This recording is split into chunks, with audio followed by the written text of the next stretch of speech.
my family, I come from a family of 10, and I'm the second youngest in that family of 10 with 8 sisters. My parents, my father immigrated over as a migrant worker, worked on the mushroom farms out in New Berlin. They're no longer there. But learned that he could make more money in construction, which really helped with a single family income, raising 10 children. But what was good is, for me having 8 sisters, only one of them is younger than I am, was like having 7 mothers. I think I reaped the benefits of their hard work, not just my parents, but my elder sisters that didn't get to do a lot of what I got to do as a child and a teenager, because I had more opportunities than they did. And that's what team is about. Sometimes one makes sacrifices for the success of all of us. A lot of team effort, and I think that carried on to the rest of his life. It's with a big family, there had to have been a lot of,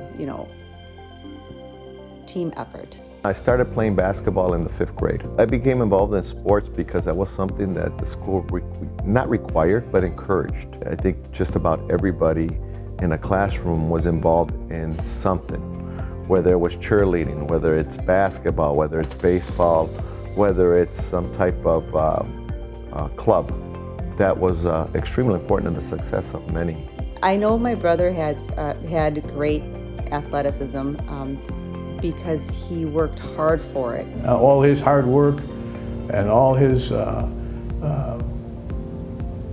actions put toward football, it all paid off for him. It's not just the sport that you learn. It's not, when you play a game, a sport, there's wins and there's losses.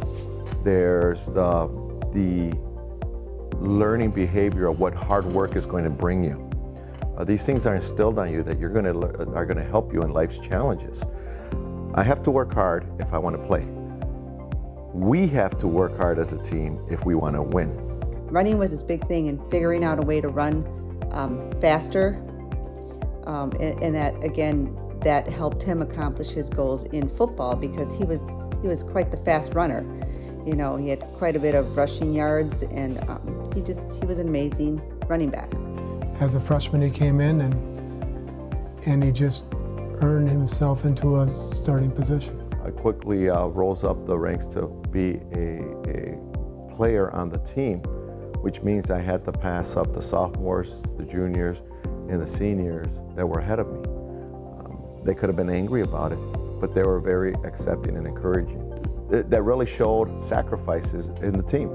We wanted to be the best team we could, and sometimes it meant, well, if that person, is going to be able to do what I can't, we're going to encourage it.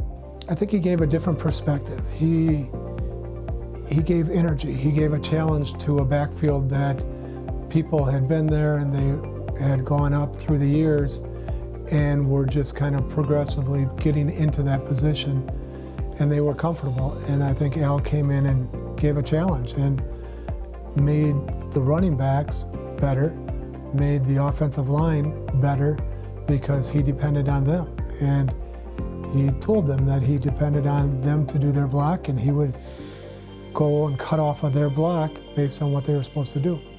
And I think that made people, step up and accept the challenge, and made us a better team, I think. The stats didn't matter. What mattered is, did I do my job to help the team win? At the end of the day, if I scored 6 touchdowns and the team lost, 6 touchdowns didn't do it. So we look at how we won as a team. He is a firm believer in a team concept. Yeah. If Al were to have a great game and the team lost, it was for nothing.